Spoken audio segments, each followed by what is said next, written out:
Hello everyone. तो आज हम इंडियन आर्मी के रैंक्स के बारे में जानकारी प्राप्त करेंगे। तो इंडियन आर्मी में दो कैटेगरी में डिवाइड किया गया। First is personal below officer, second is commissioned officer. तो पर्सनल बिलो ऑफिसर को भी आगे दो कैटेगरी में डिवाइड किया गया, जो है फर्स्ट है नॉन कमीशन ऑफिसर, सेकंड है जूनियर कमीशन ऑफिसर। जो नॉन कमीशन ऑफिसर होते हैं वो सोल्जर रैंक में आते हैं। उसके बाद जब वो ऑफिसर बनते हैं उनको बोलते हैं जूनियर कमीशन ऑफिसर। जो नॉन कमीशन ऑफिसर है इनको OR यानी अदर रैंक से डिनोट करते हैं, और जो जूनियर कमीशन ऑफिसर है इनको JCO के नाम से डिनोट करते हैं। आपकी जानकारी के लिए बता दूं कि जो कमीशन्ड ऑफिसर होते हैं वो IME की, ND की, IAF, INS की अकेडमी से पास आउट होकर ऑफिसर बनते हैं, उन्हें कमीशन्ड ऑफिसर बोलते हैं। इन्हें परमानेंट कमीशन मिलती है। तो बात करें पर्सनल बिलो ऑफिसर, इसमें सोल्जर रैंक में टोटल 4 रैंक्स आते हैं। फर्स्ट इज सिपाही। सिपाही के बैच में कुछ नहीं लगा होता।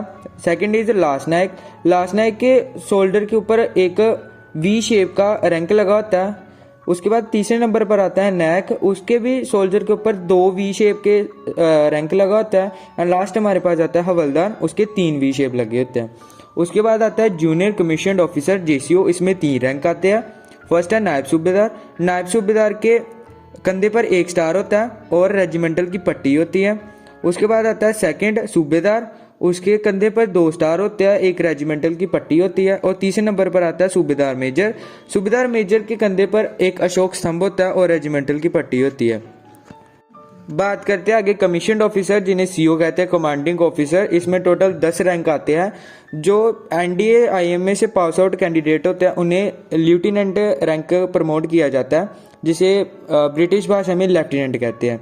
तो फर्स्ट हमारे पास जो लेफ्टिनेंट होता है, इसमें कंधे पर 2 स्टार होते हैं। अगर लेफ्टिनेंट और सूबेदार में कंपैरिजन किया जाए तो सूबेदार की पहचान उसकी पट्टी से होती है और लेफ्टिनेंट ऑफिसर की पहचान होती है बिना पट्टी के।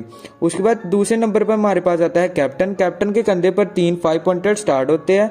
उसके बाद थर्ड नंबर पर हमारे पास आता है मेजर। इस पे कंधे पर एक अशोक स्तंभ लगा होता है। तो नंबर पर हमारे पास लेफ्टिनेंट कर्नल होता है, इसके कंधे पर 1 स्टार और 1 अशोक स्तंभ लगा होता है।